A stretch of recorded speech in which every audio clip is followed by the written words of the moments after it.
Hi there, welcome to the Tent News, where the truth comes to light and the stories everyone is talking about are brought straight to you. From shocking confessions and viral social media moments to real life mysteries and trending drama, this is the place where we uncover it all.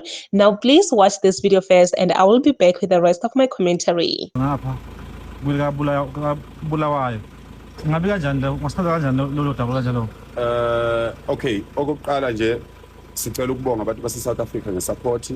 Ngicela ukunibonga nonke abantu base South Africa ngesupport.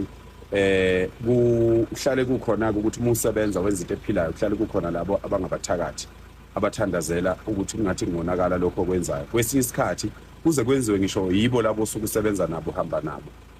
Kube yibo abanomona. Kwesinye isikhathi phela manisebenza amandla walingana. Kuyenzeka ukuthi nenze into eyodwa, niqashwe umsebenzi owodwa, nihola imali efanayo, nibheke endaweni eyodwa, nifuna into eyodwa, kodwa manje amandla angalingani. So kokunye uthola ukuthi kwabona labo abantu osuke usebenza nabo, abanye babo bagcina sebenomona. Bese kuba ngabantu ke nje okungafanele abantu besethusi. Ningalokuthi nethuke. Abantu base South Africa bahlukene phakathi ngalento yabantu bokufika. Khona bayesekayo ngisho abaholi siyababona abanye benza njalo, abanye baqashile, ngisho amakhosi ayithulele njalo nje. Angaze ngibe nomfazi eZimbabwe.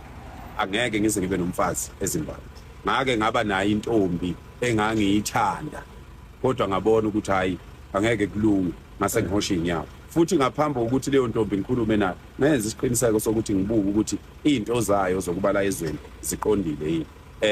Angifuni ke ngoba mina ngithi mase ngehlukene nomuntu bese ngiba bitter, bese ngihambe ngenza izinto ezirong. Kodwa uma ngabe kuqhubeka kulokhu kuvela izinto ezingezinhle kanje, kuzofanele kube khona izinto engiyivezayo ezubufakazi bokuthi ngempela akuyona i-relationship eyake yaba into eserious. Kwaba kuyi-relationship nje ukuthi mhlambe umuntu phela umthanda uya ubuka ukuthi ubheke khona. Uma ubona akabhekile la ubheke khona, uyayihlehle njengendoda, uhlehle ngendlela futhi enhle, akho nzondo, akho lutho. Kodwa futhi ukube kuthiwa phela mina ngivikela abantu bokufika, ukube kuthiwa kukhulunywa ngokuthi kanti uphakela sonke lesi sikhathi nje evikela abantu bokufika ingoba unentombi eZimbabwe ngoba kezwa kahle.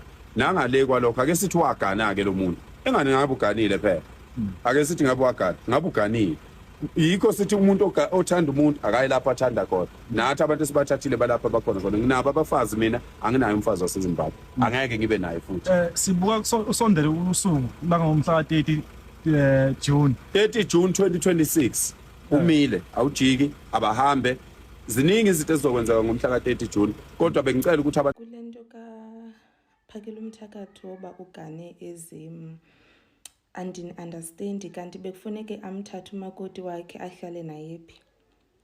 Andithi xa nditshate neChina lizondithatha ndiyohlala eChina nalo, xa nditshate neNiger lizondithatha ndiyohlala eNiger nalo.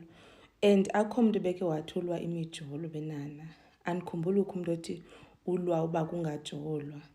So wayengathi wonile ngosuka athande umuntu waseZim. And bekufuneka hamba yohlala eZim kodwa yindoda. Akumelanga ukuthi nguye la sisivele uyayezazi ohlala phe SA ngoba utshatile SA. So why niyalwa bafethu. Niyalwa bekumele vele njalo thina siyayothuka lento ukuthi uba utshate nomuntu waseNiger nizohlala nonke apha kokwenu. Ungazi noba umnyango wako kwabo njani, siyothuka ngani. So why ke nipepereza. Why? Hayi makuwukuthi uphakela umthakathe behlaba ikwerekwere mina ngiyibona inkinga. Angifuni uqamba manga ngiyibona inkinga ngoba phela isisho siyasho sithi induku enhle igawule ezizweni. Nanokuthi ke cha abafana bakithi amnandi amakwerekwere.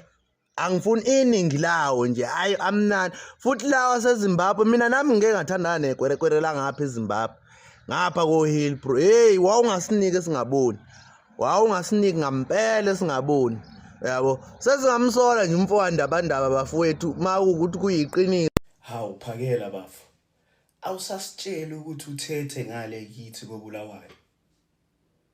Awusasitshela ukuthi imama ngela koBulawayo kade. Enubhizi utshela abosisi beSouth Africa ukuthi bengajolela amazayizayi. Wena Phakela Umthakatho wena uyancitshana wena. Ufuna ukukholisa uwedwa.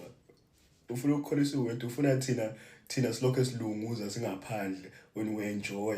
Hayi phakela ungayenzi lento bafu. Awusasitshela ukuthi uthethe uMadube. Hayi. Yabona bafethu, thanda noma ubani ofuna ukumthanda empilweni. Uthando it goes beyond borders. So thanda noma ubani ofuna ukumthanda bafethu, it's your life. Hey, kodwa hayi mina ngiyakujabulela phakela mfowethu. Kodwa yekela ukuncishana bafu. Hawu. Sofuna ukujola labo sisi bethu kodwa awufuna ukuthi thina sithinto sisi benu. Hayi ungayenzi njalo. Kulokho ekusile ezinye zezindaba esingena ngazo esehlukanisa abantu phakathi ilapho kuphutshuke khona noma kubonakala isithombe sowesifazane ekuthiwa seZimbabwe ozibiza ngoBekezela Dube lapho kuvele khona isithombe wayekade nophayela umthakathi kwipost yango 2024 lapho kuvela khona ukuthi wayekade emncoma kusuku lakhe lokuzalwa ngakolunye futhi uhlangothi into evelile kuvela ukuthi ngathi kwakuzithandani zona lezi ezazithandana ngalesa sikhathi abantu bahlukene phakathi kakhulu Facebook ngoba iposter igqamile noma ivele kakhulu ekhasini likaFacebook la iputshuke khona abantu baze baveza ngisho yena impela usisi lapha eposte khona ipost noma lapha eposte khona bobabili benophayela umthakathi abantu basola ukuthi AI lena ngeke uphakela umthakathi ayenza loyo nto abanye bathi ngeke kulandwe ipast ya umuntu yaminyaka ka2024 bayilethe manje kodwa umkhankaso abakuona manje ukuthi abahambe abantu abangenawo amaphepha noma bangenayo imvume yokuba khona eNingizimu Afrika kanti uvezile usisi noma lo wesifazane uMadube ukuthi yena unawo amaphepha okuba seNingizimu Afrika lento noma le post isihlukanisa abantu phakathi sazi ukuthi wena kuthini ukuphala kwakho ngayo le post bese ungakhohle ukusifollow out lezi izindaba esuke siyifakile ngaso lesikhathi. Uphakela Mthakathi has finally come forward to address these rumors that are all over social media that he is dating or he is married to a Zimbabwean woman from Bulawayo. And he is denying all those allegations. He is denying everything. He explained that, yes, he once dated her. Obviously, he had a crush on her and he wanted to be with her. But unfortunately, he saw, this is not going anywhere. And he had to cut everything down and leave her alone. And I'm actually sitting down here asking myself, did Phakela actually say things that we didn't even know that was happening about the powers? And I really didn't know or think such things might be happening in these March and what. And with this one, I stand with him because obviously Phakela have got the power, like he have got that power, you understand me, more than all of these other people. So yes, I really do understand him on this one. Guys, what's going on? Because when I check the picture of the lady, she posted, I think, around 2024.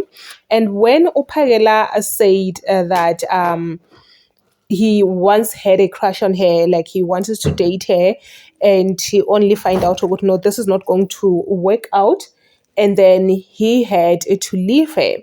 It really does make sense. It makes a lot of sense. But anyway, please comment your thoughts down below in the comment section. What do you think about this one?